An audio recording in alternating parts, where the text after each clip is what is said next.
Kuya Bukot, salamat sa pagtulong mo sa amin. Kahit hindi nagtrabaho ka ba rin? Pero, pinatigil ako rin ko, Mama, dahil para hindi ko na maghihirap. Pero na, kamay ka pa rin magkain kahit nag-uulan. Salamat, Kuya Buko. Maraming salamat sa'yo.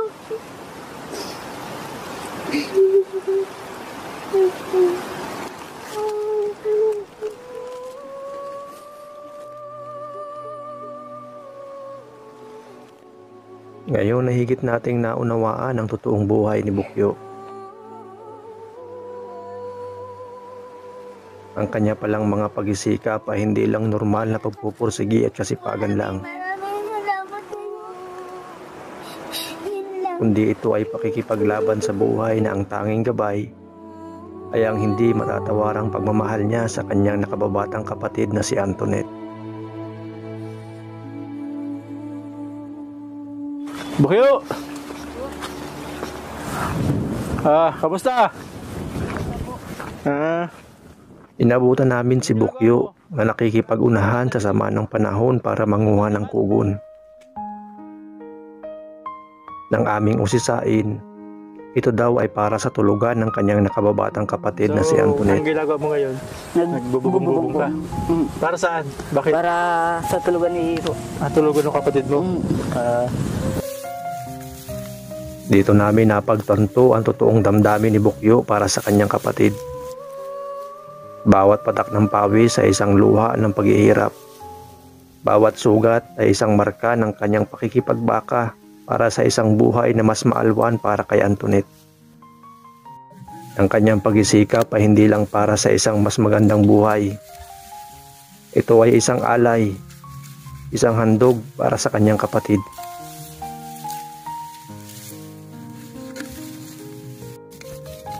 Ang mga tangkay ng kugo na kanyang pinuputol ay hindi lamang materyalis para sa pag-aayos ng bubong.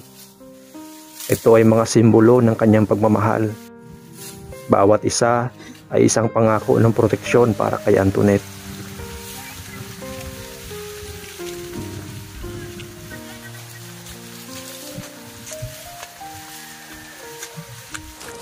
Ang mabigat na kugo na kanyang pinapasan ay simbolo ng bigat ng kanyang pagmamahal para sa kanyang kapatid. Ang ginagawa ni Bukyo ay hindi lamang simpleng pag-aayos ng kanilang bubong. Ito ay pagpapatunay ng walang hanggang pagmamahal niya para kay Antoinette.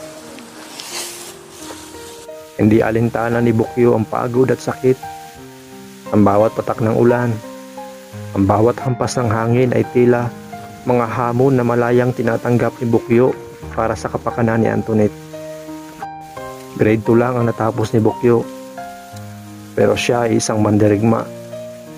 Nakikipaglaban para sa kaligtasan ng kanyang pamilya. Ang bawat hakbang ay isang panalo laban sa hamon ng buhay. Isang pagpapatunay ng kanyang hindi matitinag na kalooban. Ang kanyang kaalaman sa mundo ay maaaring limitado. Ngunit ang kanyang tapang at sipag ay higit pa sa isang tunay na lalaki.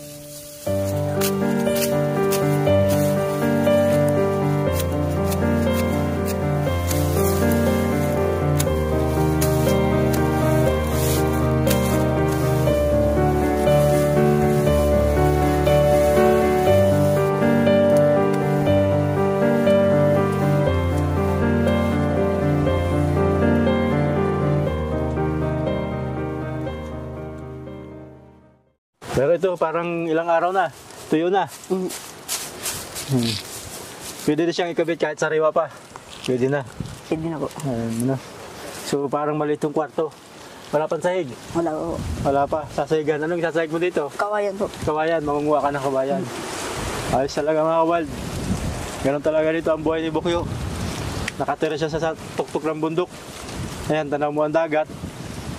Kung ano yung materialis dito, yun ang ginagawa ni Bukyo yung bahay. Kaya talagang tunay na sakripisyo at kasipagan ng meron si Bukyo.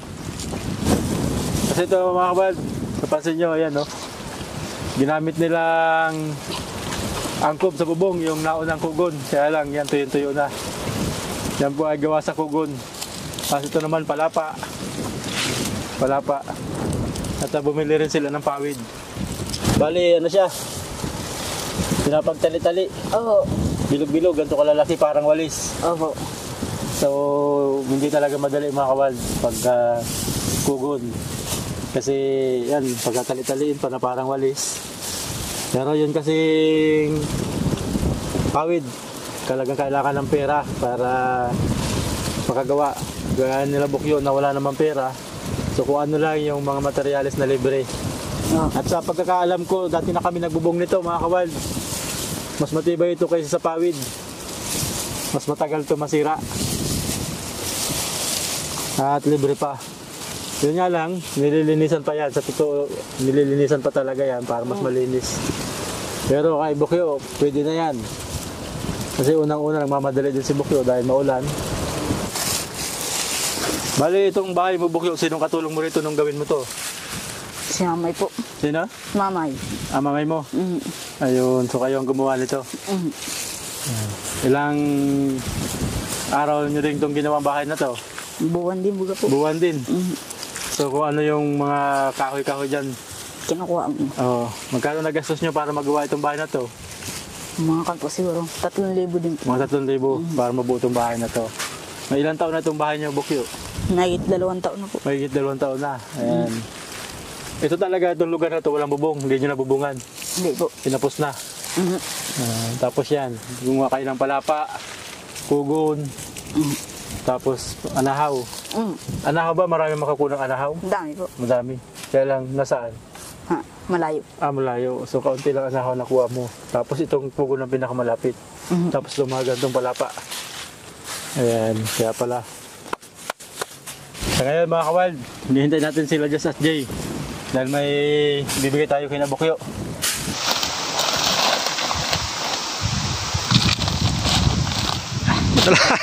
Ano? Kaya mo yan? Teka, tutuon ka. Bababa ko lang yung camera. Dalawa lang kasi kami ngayon. Kaya Wal, si Joe ay naroon na kay Bukyo. So ako na magdadala nito, medyo mabigat din yung box. So papasanin ni Jay yung dalawa. Sana kayanin niya. Napakaulan pa rin dito mga kawal sa Bicol. Kaya ngayon lang kami nakabalik dito kay Bukyo. So, medyo malapit na tayo mga kawal.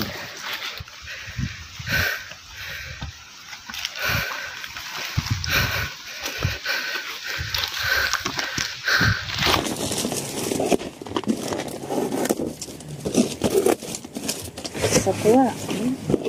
Ang dami yan. Dami mo kang ulam ba? Ito nga pala si ate, yung nanay ni Bukyo. Noong nakaraan kasi naglalaba ito si ate. Kasi ano pong trabaho mo ate? Nagalabada po ako ngayon minsan. Naglalabada po kayo pag may nagpapalabada po. Nagpapalabada po. Sa ngayon pala ate, itong dalawa din na nag-aaral. Hindi na po. Tumigil na rin pala itong bunso. Kaya palagi po siya nagkakasakit. Lagi siya nagkakasakit. Tapos si Bukyo. Anong grade mo po ito si Bukyo? Grade 2 lang po. Grade 2 si Bibi. Anong grade na po? Ang grade 2 lang. Ayun. Kakalungkot naman ano po. So ayan mga kawal, maraming salamat sa kabaitan po ninyo na padala po kayo ng pera para kay Bukyo at bumili po tayo ng grocery. Kagaya po ng sinabi ng ilang sponsor para ayan, may panluto sila lalo ngayong maulan, di masyadong makapaghanap buhay si Bukyo. Bem, masigit po ito halagang 5,000 ito pong grocery na ito na binili natin sa kanila. At tapos, bali ito po yung bibigay po nating pera sa kanila galing po sa ating mga sponsor. Maraming salamat po sa inyo. At mamaya babanggitin po natin kung sino-sino po yung mga sponsor na yon. At ito po yung natira patapos natin bumili ng grocery. Ito, hawakan mo ate. Bilangin po natin ito ha. 1, 2, 3, 4, 5, 6, 7, 8, 9, 10, 11, 12, 13, 14, 15, 16, 17, 18, 19, 20, 21. 21, 22, 23, 23,800 dati. Ayan. Bali, Salamat. Makapagawa na po ako sa bahay ko. Hindi na po kami magtiis sa bahay namin na nagatulo po. Maraming salamat po sa lahat na nagtulong po sa amin, lahat po na sponsor.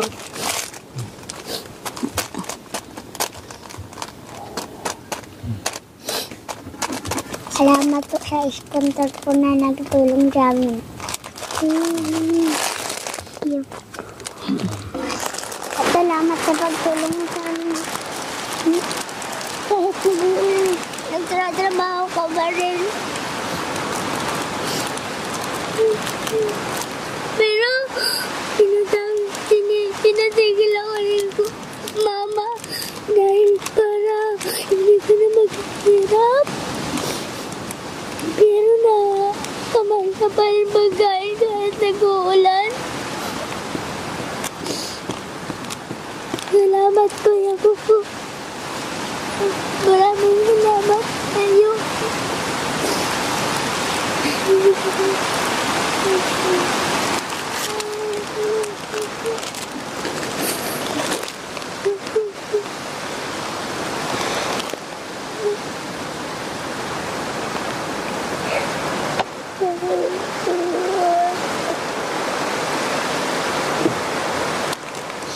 Salamat, Kuya. Maraming salamat sa iyo. Yun lang.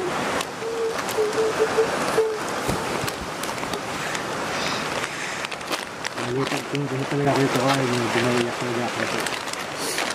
Wala nila, sakripisyo nila. Naman nila ng isa't isa, yung kanila na ang sakripisyo nila ito, hindi talaga ito talaga. Ako po, personal na nagpapasalamat ko sa aming mga sponsor. Dahil nakita ko po kung gaano kalaki po yun na ito ng kapagawa nila. Gusto ko pong makapag-aral siya uli. Kaya ka nasisikap, makapag-aral sa Lord. Sana matupad mo yung pangarap mo dito na makapag-aral ulit sa Lord sa susunod. Kasi mo gagawin mag-aral sa susunod. Ayan, ano. Kung napitigil si kuya mo hanggat di ka makapag-aral ulit sa susunod.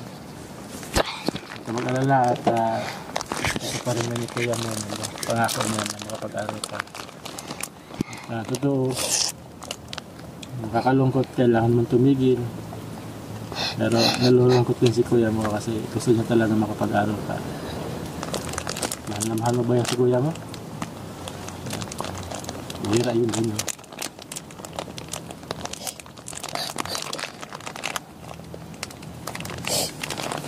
Ayan. Bali, nalulungkot tayo sa kalagayan nyo.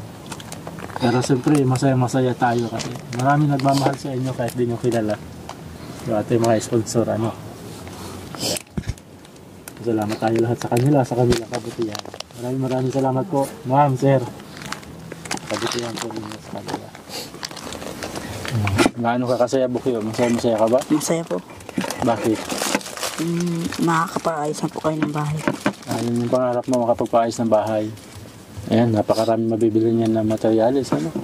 Papapalitan niyo ito, ayan, papapalitan niyo na ito, tapos yung bubong niyo.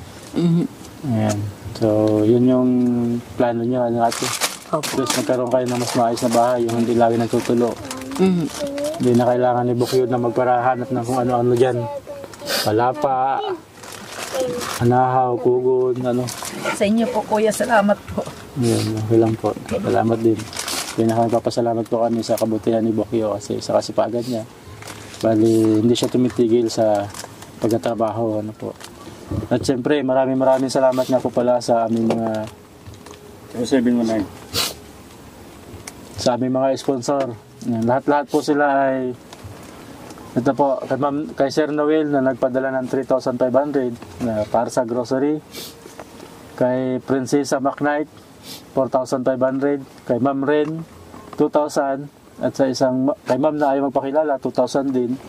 Kay Sir Ricky ng London, 3,600. At kay Sir na ayaw magpakilala, nagpadala po siya ng 10,000. Kay Sis Raven May na nagpadala po siya ng 3,800. Bali, lahat-lahat po ay 29,400. At yung grocery po, 5,500. Natira po ng 23,800. At sabi niya ito, yun po yung kanilang papagawa ng bahay. Maraming salamat po sa inyong lahat. Ma'am, sir, sa kabutihan po niyo, napakabuti po talaga ninyo dahil napakalaking tulong po nito sa kanila, sa pamilya ni Bokyo, para makaraos po sila sa buhay dito sa bundok. Dahil ayan po, napakalimitado lang po ng kinikita ni Bokyo para masuportahan niya yung kanyang pamilya. Kaya, ayan po, ang pinakang plano mo ate, ano pong plano mo? Diyan sa pera? Ipaayos ko po yung baby ko po yung plywood para Plywood. Madingdigan po itong bahay niyo. Ayan. Saka ano po ate? Maraming salamat po. Ayan.